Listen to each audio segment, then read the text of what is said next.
Learners, you are welcome to this lesson again. Today we'll be looking at the internal parasites of ruminants and their control. After looking at this, we'll go ahead to look at the external parasites. I remain your facilitator, Professor Isaac Samani Goodsot. Do relax and have a good time as we go through this series on the internal parasites of these animals as disease-causing agents.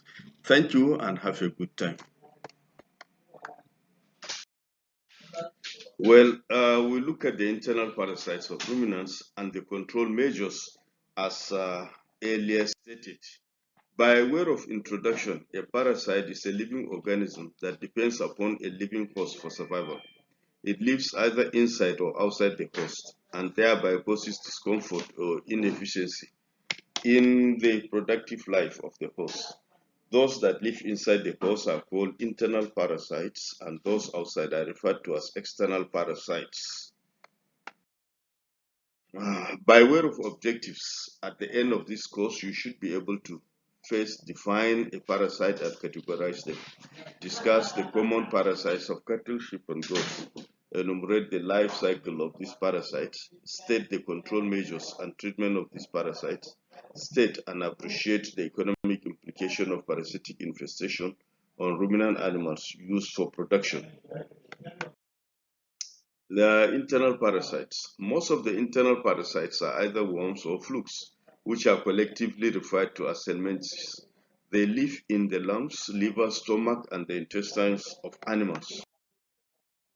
Roundworms. Roundworms are found in the gastrointestinal tracts and are called nematodes. The organisms that causes the most offensive damage is Homunculus contortus or twisted worm.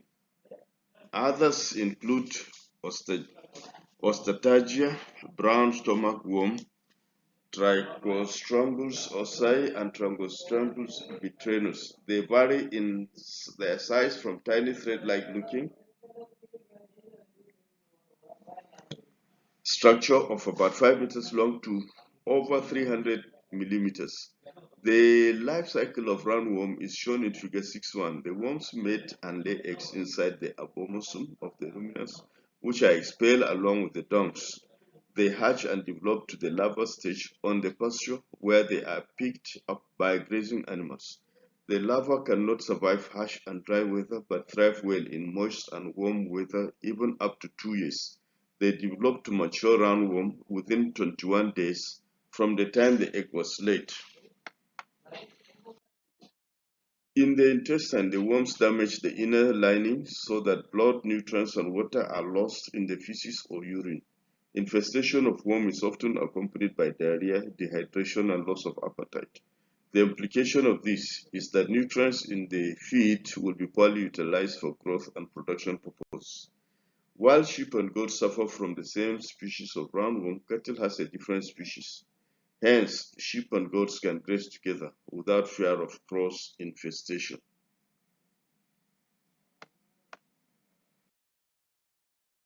Worms are often controlled by developing programs that will match the seasonal occurrence. Routine drenching with chemicals such as benzimidazole, lavamisole, and organophosphate is necessary. The herd should be dewormed about 6 to 8 weeks after they might have started grazing during the rainy season and repeated 2 weeks after. This action is repeated shortly before late rains and the onset of the dry season. The herd must not be allowed to graze infested pasture. Now, a typical life cycle of a roundworm in cattle involves the animal feeding on infected grass. Eggs are passed through the feces, the larvae, and the larvae attached to the grass. Cycle continues. Lungworms. Lungworm is caused by Dictocalus filaria or Dictocalus viviparus. They infect the lungs of the animal, causing a considerable damage to them and the bronchial tube, which lead to coughing. The symptoms are irregular breathing, coughing associated with worms and blood stain discharge being expelled from the mouth. The infected animal tends to stand in distress on pasture and take little or no interest in grazing. There is also loss of body condition. The life cycle of lungworm is clearly shown in the figure. Lungworms are controlled by the use of appropriate antihelmintics as may be advised by the veterinarian.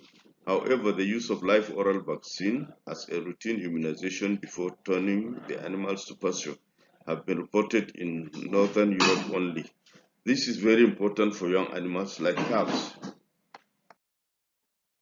Life cycle of a lungworm in sheep. Tapeworms. Tapeworms gestota belongs to the phylum Platyhelminthes and are related to the flukes trematodes. They have segmented bodies that are tape-like and also host-specific. They infect both animals and humans. The adult tapeworm causes fever problems, especially in animals under poor plane of nutrition. They are also non-pathogenic. However, the larvae of some species travel to the brain or the spinal cord and cause nervous disorder called choneurosis. The life cycle of tapeworm is shown in figure 6.3.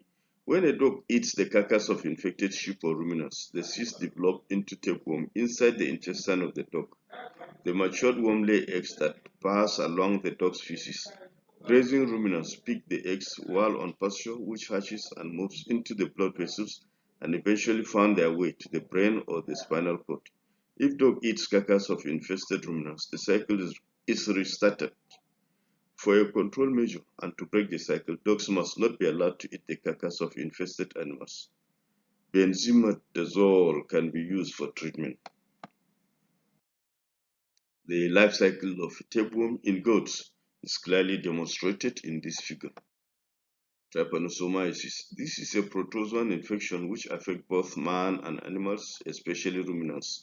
It is caused by trypanosomes parasites, which could be Trypanosome vivax or Trypanosoma bruci or Trypanosoma evansi. They invade the bloodstream and cause symptoms such as recurrent fever, with about 12 days in between, anemia, discharge from the eyes, nervous signs, and loss of condition. The animal may be infected for months before it dies finally. The vector for this disease is SSFly, which is very prevalent in sub-Saharan Africa. There exist some wild animals that are infected but showing no symptoms and are therefore carriers of the parasites. These wild animals are buffaloes, giraffes, and warthogs. SSFly sucks blood from these wild animals and thereby maintains the cycle of the parasites. Human beings are also susceptible when they are bitten by these vectors. Trypanosomiasis is treated by the use of trypanocidal drugs such as dimenazine acetate and humidium chloride. Because of the prevalence, prophylactic drugs are available and used by injection to last for about 3 months. Such drugs include insomatimidium chloride and quinipirine prosol. Regular spraying of the environment with insecticide to kill SSFly is another control measure apart from prophylaxis. Liver fluke. This is one of the most widely distributed and harmful parasites that affects cattle, sheep, and goats. They are caused by Fasciola hepatica or Fasciola gigantica of the trematodes. The disease symptoms include paleness of the eyelid and the gum, pot-bellied condition, appearance of soft watery swelling under the jaw, weakness, anemia, and loss of condition. When carcass of infested ruminant is posted, the flukes are found in the liver if open. It causes a disease called schistosomiasis. While in the sheep, the adult fluke lay eggs in the bile duct. The eggs are passed into the intestine and expelled along with the dung onto the pasture. Here they can stay up 6 months if it is on wet environment or they die if on dry land. They hatch into merasidium after about 9 days to 8 weeks, which swims and flows with streams or brooks or any water in the drains around. The merasidium is picked up by the water or mud snails, Limnaea truncatula, and after about 7 weeks they develop and produce another form called Sicaria. An average of 1,000 Sicaria is produced from one merasidium. The Sicaria moves and attaches safe to the leaves of the plant or grasses around where grazing ruminants pick them up in the encysted form.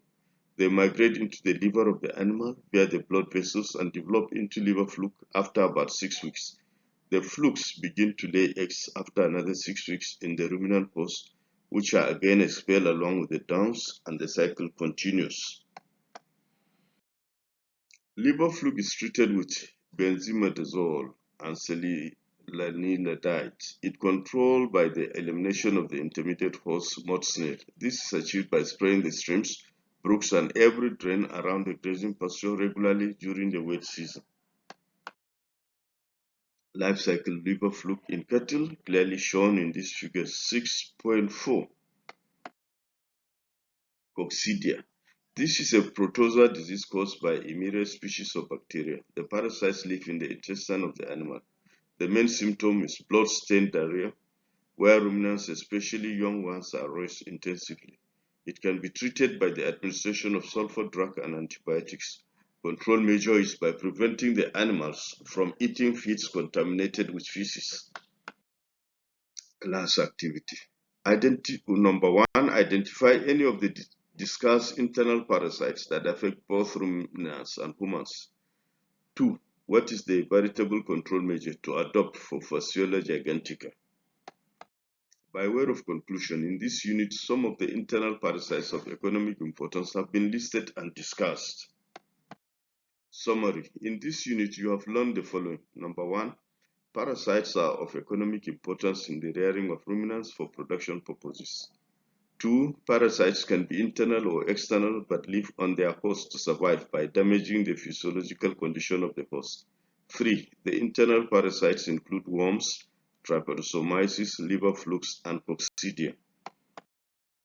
By way of reference, you can refer to Akia and Hunter 1994, or Derrick and Godwin 1977, or Payne and Williamson 1999. Thank you.